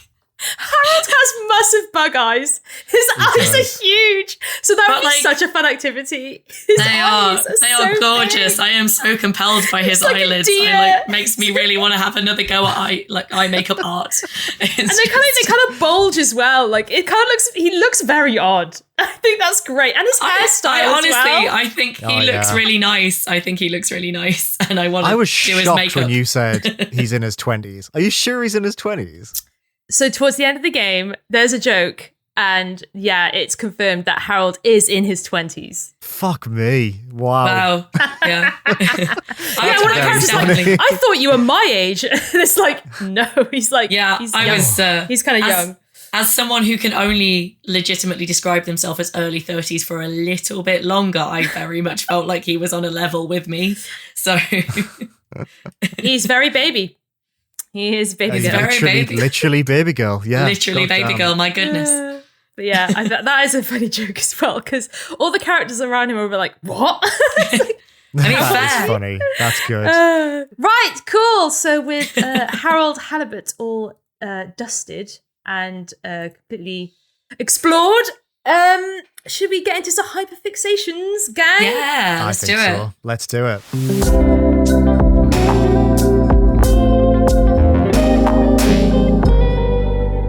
May I go first today? Because mine is a very short one. So absolutely. Let's get me out of the way. Because, yeah, basically mine is probably going to be the topic of our next episode. So I obviously don't want to go into it too much. I've been playing the Cosmic Will Sisterhood. And I'm really, really into it. And it's probably going to be what I talk about in our next episode. So I probably shouldn't go much further into it than that at this point. I'm so excited to hear your thoughts. Have you finished it? I'm halfway through. I'm 5 hours in. Through. So I'm in chapter 4 of 7. Interesting. I really want to know what you think of the end. I can't wait. I really hope. Well, I definitely plan to finish it by the time we record the next episode. But it's really grabbed me. A lot of people told me that it would be on my 2023 Game of the Year list. I just didn't have time to play it. Those people were entirely right. Rachel was one of them. Like, fair play, Rachel. You nailed it. What can I say? Babes, you know what? Thank you for playing Harold, even though you had Cosmic Wheel. It was honestly, it was a little bit difficult. Your Steam library, you chose Love Harold, obviously, but you were like, I need for the podcast to play this and not Cosmic Wheel Sisterhood, because that is I've been trying to sort of like bless you, child. Focus on Harold a bit more, but kept sneaking in an hour or two with Cosmic Wheel when I could as well. It's like nice. It's very, very good. Two very opposite games. Jeez, God, the whiplash. Mine and Liam's are similar, right? We've both gone for kind of like a reality TV show pick, or has yours changed since last time we No, mine's still that. Yeah. I want to know yours. You go first. I want to know. Right. First of all, I've been trying to think of the name of a film for the entire fucking episode, and I've just found it. It's Anomalisa by the Charlie Kaufman stop motion movie. Yes. That sort of has Harold Halibut vibes. Good movie. I'd recommend it. It's cool. Sort of mundane. It's about a guy who has an affair, but everyone in the film has the same voice other than the love interest. It's very interesting. Stop motion as well. Sorry, did you say that? Stop motion. Yeah. You said that. Cool. Visually very similar to Harold. Right. My hyperfixation is a TV show that was recommended to me by a colleague, and Yoli and I are locked in. So this is like peak Indieventure reality TV show chat. This is a TV show on Channel 4 that'll have just finished by the time this episode comes out. So get on 4D and watch all of it. It's called The Underdog, Josh Must Win. This is a reality TV show where 9 or 10 young people in their early 20s go into a house, Big Brother style, and they think that they are competing in a reality TV show called The Favourite, where they all have to come out as the favourite, and they're voted by their fellow housemates, and the general public evicts the least favourite who isn't given as many votes by the housemates. However, there is a twist, because of the 10 people that are in there, 9 of them are big Instagram, social media, I want to be, I want to have a career in media, sort of like the traditional reality TV show contestants. And the 10th one is a lad called Josh, who I can only describe as normal. He's so sincere and lovely. He's almost a bit of a Harold Halibut in some ways. I literally was thinking that. He has so much to offer, but what people project on him becomes his reality. So the twist of the show is that there is a panel of 4 reality TV show winners.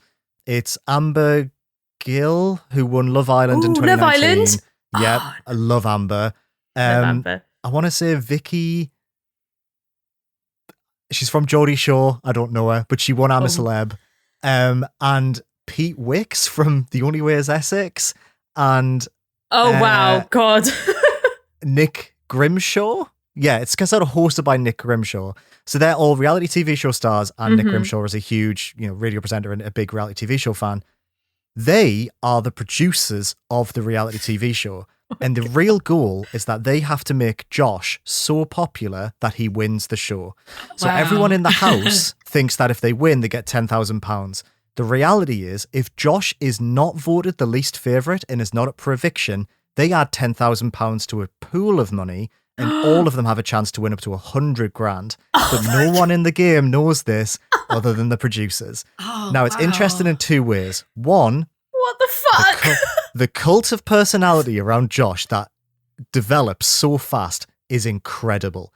This show makes you believe that Josh is the second coming of Christ because you just want this lad to win, and he's so different. He's very anxious. He always, he's a bit of a wallflower. He stands and listens, and every time he says like, "Oh, good morning, how are you today?" You're like, "Get in, Josh, you absolute legend. I love you. I would die for you." But the other part that's really interesting is that you sort of see a behind-the-scenes look of how reality TV shows are run, because the 4 celebrities that are manipulating the show are also its producers, like I said. So you see them talk to them in the diary room, and you see the kind of questions they ask to manipulate the conversation. They pick the games that they play in the house to try and tailor them to Josh's strengths. So Josh comes out on top, and it's so good. Oh, also, there is no public vote. This was all pre-filmed. The panel of celebrities pick who is evicted, unless Josh is up for eviction, in which case the other person goes by default. But it means that they can pick out the characters that they don't want in there to make Josh look better. This show is so good. They can never do it again. This is a classic Channel 4 reality TV show in that they'll never, ever do this again. They can't replicate it. Josh must win. Watch that show. Rachel, you definitely need to watch it. I'm literally going to watch it. I'm literally going to watch it. I'm going to watch it for Odie. Oh my God. It. Yes. Yeah. It's epic. Yeah. That does sound like, as we know, I'm not the reality TV person here, but that's got like, I remember thinking that the original Big Brother had like such an interesting social experiment side to it. Yeah. I love that idea. Honestly, it sounds really good. I'm not sure how ethical it is, but it sounds really interesting. Well, it has a little bit in common with the was it called The Jury or Jury Duty from last year? Oh, I remember you telling us about that. I think I spoke about that. And that I don't know, because the room that the celebrities are in is like, they've got an oil painting of Josh. There's Josh on every cushion. They have like a book of Josh. There's a like a fire alarm box on the wall that has Josh's mum's phone number in it that they can smash in case of emergency to chat to his mum. Oh my God. So like I say, cult of personality around him. I don't know how I'd feel if I went in there trying to be myself and found out that everyone was like, "Oh, bless him. Like, we really want him to win. He's so cute." Like, my every action judged that much. But yes, I'm excited to see how it ends. So God. So is it on like is it on weekly, or is it all, have you just not finished it yet? Is it like all available? I don't know. So there's like 6 episodes, and I think there's 2 more, but I don't know when it's on. We're just catching up with it when it appears on 4D. But I know it's done this week. I know this week's the last week. Might be like The Traitors, where it's like a couple of days a week. But yeah, it'll all be out by the time this episode goes live. Yes. Yeah. I'm excited for you to message me in a few days. And I will. What the fuck? Oh my God. This is fucking wild. So my hyperfixation kind of ties into that as well. Mine is also a reality game show, but it's from Korea. So essentially, me and Henry are quite into Physical 100. It's not Physical 100. I'll get to my hyperfixation just in a moment. Physical 100, if you don't know, is a Korean reality show where they pick out, I don't know, like 100 really buff people, or quote unquote have different strengths in different areas of their body, or specialize in different like super buff jobs, and they all compete to find out who is the buffest. Basically, we really like the first season. The second season we were really disappointed with. And this is the problem that a lot of people pointed out. Basically, it's a mixture of men and women, and just so many of the trials are geared towards men's bodies. There is no focus on if you're particularly flexible, if you're particularly quick on your feet. It's all about how strong you are and how much muscle you have. And so obviously that's gonna gear towards men. So me and Henry, a friend of the podcast, Henry, got really pissed off. And I was like, this sucks. We watched all of it because, I mean, it's still kind of good. Watched all of it, and I was just like, I fucking hate that. Like, no, and the show is set up in a way. Sorry, very mini rant. The show is set up in a way in which women are always on the bottom, and not just that. Certain parts of the show, like some of them have to pick teams, and it's always the women in the bottom. Like whenever one team picks another team, they'll go by how many women are on it because they're more easier to beat. Like it's just shit. It's just kind of shit in that that respect. So yeah, I was kind of pissed off. I was like, this is fucking dumb. I hate it. So we were scrolling through Netflix, and then we came across another show called The Devil's Plan, which is the same idea as Physical 100. It's also from Korea, but it's with brainy people. So we were like, okay, we'll just chuck this on for a laugh. There'll probably be like a bunch of whoever's, and they'll make them do Sudoku, who can do the fastest. Lol, okay, whatever. I swear to God, the trials and the puzzles and the stuff that this group of very smart people, some of them are just celebrities, but still, they're kind of smart. So they all have some sort of smart background. Minus the K-pop guy, but he's just really cute, so we forgive him. He's from, if anyone's into K-pop, like the band 17. I don't know, but if you like 17, watch The Devil's Plan. One of the members is on it. So yeah, the idea is it's the same premise as a lot of competition shows. There's a group of people, they compete in certain challenges in which require certain logical thinking, and then the numbers dwindle until you have like a winner. And that's all good, whatever, that's pretty basic. But the trials are really what make this show so engaging, and the drama, the interpersonal drama between the contestants and like how they approach different games, and like the way that their brains work, and how each trial is focused on different like logic, like ways of like solving puzzle solving. Like the first one was like a mix of The Traitors, the board game Pandemic, and the game Werewolf. Like they all had different roles, and they couldn't tell each other their roles, and like there was like this really weird dynamic, and they're all quite smart, and like the talking head situations where they like interview them are really interesting to show like what they're thinking. And like each of the trials is just a really well-constructed game, which they must have had someone to come in and like make these games, because they are so, when they explained the questions, I was sitting on the couch next to Henry. I was like, I don't understand it. Don't know what's going on. Don't get it.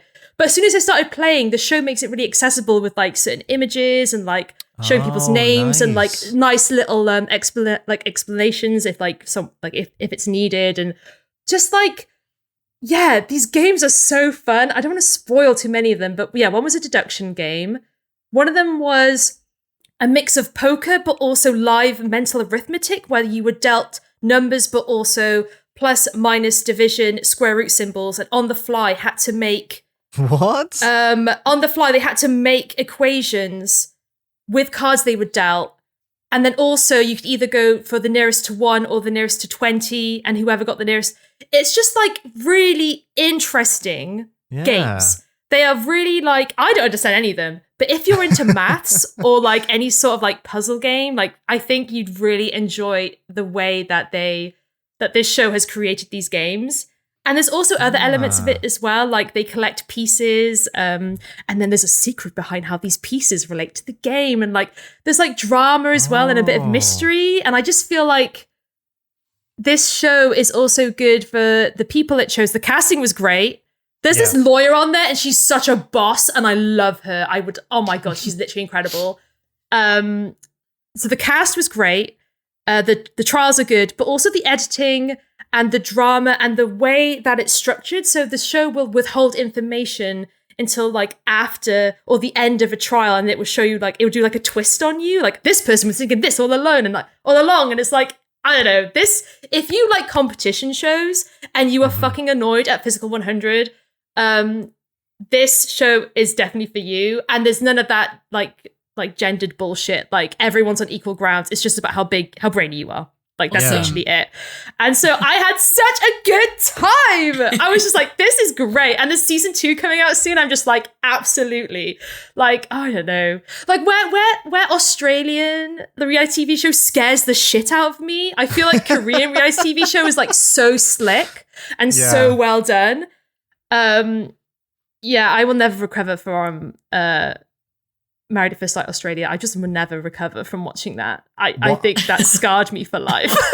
What I love so much about that is, I mean, me and a friend of the podcast, Ed, have had lots of conversations about that show, so I know what you're referring to, but whenever you talk about it on the podcast, you say it in a hushed whisper, like it's a trauma, and then you move on so fast. It always cracks me up how you talk about it.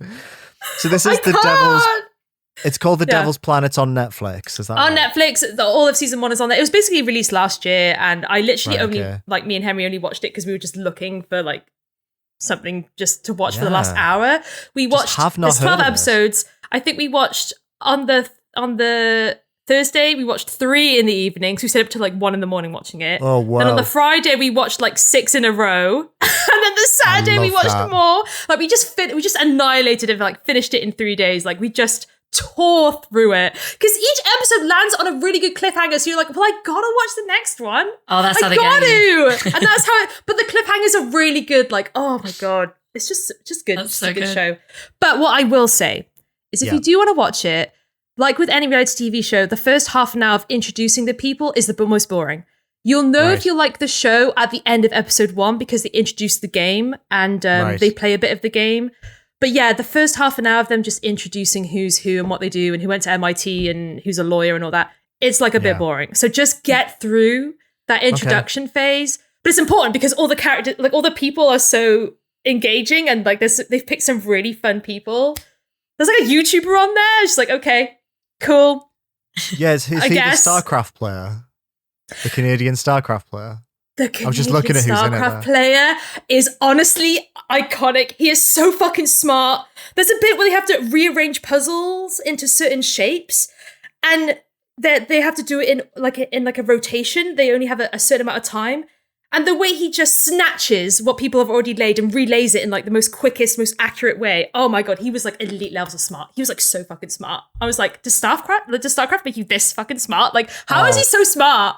Have you ever seen professional StarCraft? No, I want him now. I love him. Watch 5 minutes of like an esports because it's all keyboard shortcuts and it's all about like optimizing the shit out of that game. It's insanity. Yeah, so I'm not surprised he's like so very good at quick logical reasoning. Yeah, I had no clue. I'm gonna go watch some of his streams. I'm gonna watch him play StarCraft because he was great. But yeah, there's 2 reality TV game shows. Well, for you. I love that. I absolutely love that. Reality TV just hits different. Yeah, you know what it is? Like, the second I stop trying to be like an aloof wank and actually just accept that I just like a bit of Love Island, like, my life's been so much better. I am cringe, but I am free. That's my mantra for my life. I love that mantra, genuinely. Yeah. Oh my God. Genuinely love that so much. It's so good. Yeah. You've ruined our lives with The Traitors. I really don't think the listeners understand quite how much that affected me and my wife. We were locked in to the point where the cliffhangers were so good, we never watched a full episode. We'd watch the first 10 minutes and then turn it off. Like, yeah, just to see him. Just to see what happens. Yep, Won't literally. Get me. Oh yeah, The Traitors. If you haven't watched it. Yeah, Rebecca. I know. Paradise Killer and The Traitors. Oh yeah, those two. Oh, just gonna have to. What a weekend. That does sound like a good combo. Yeah. But yeah, so that kind of brings us to the end of the episode. We hope you all enjoyed us talking about Harold Halibut, and please do check it out. I mean, there is a demo, so definitely give it a go. Definitely check it out. But if you find yourself aligning with one of us and you're like, oh, okay, yeah, maybe it's not for me, like, because of what Liam said, that's also fine. But just like, even just playing the demo, it's such an eclectic game that like, I do think everyone will come. I'm so interested to see reviews because at this point in time, we've not seen, reviews aren't out for the game yet. Yeah. Like, we don't know what the general consensus is. We have no clue. Be really interesting. I think this one, to predict, I think this is going to get a lot of 6s and a lot of 9s. Yeah, there's going to be a divide. I feel like that. I think for sure. So. Yeah, absolutely. Let us know what you think. contact@indieventurepodcast.co.uk or leave a comment on our YouTube videos. That seems to be a good way for people to get in touch. Yes. Yeah. Yes, that is a good way. Indieventure Podcast. Yeah. So that's everything, gang. I think so. Say now, forever hold your peace. Great. We'll see you in the next episode. Thank you so much. Until next time. Yeah. Goodbye. Bye. Bye. Bye. Hey. Hey. Hey. Indieventure is a video games podcast created, produced, hosted, and edited by Rachel Watts, Rebecca Jones, and me, Liam Richardson. For more information, including a list of every game we mentioned in this episode, make sure to check out our website, indieventurepodcast.co.uk. You can get in touch by sending your questions, comments, and feedback to contact@indieventurepodcast.co.uk. You can support the show by rating us 5 stars and leaving a review on Apple Podcasts or your preferred podcast provider of choice. Some of the games we talk about on the show may have been provided to us for free for review consideration. Our intro music and stings were composed for us by Ollie Newbury. Check the episode description to hear more of his excellent tunes. Thanks so much for listening, and we'll see you again in 2 weeks for another episode of Indieventure. Bye for now.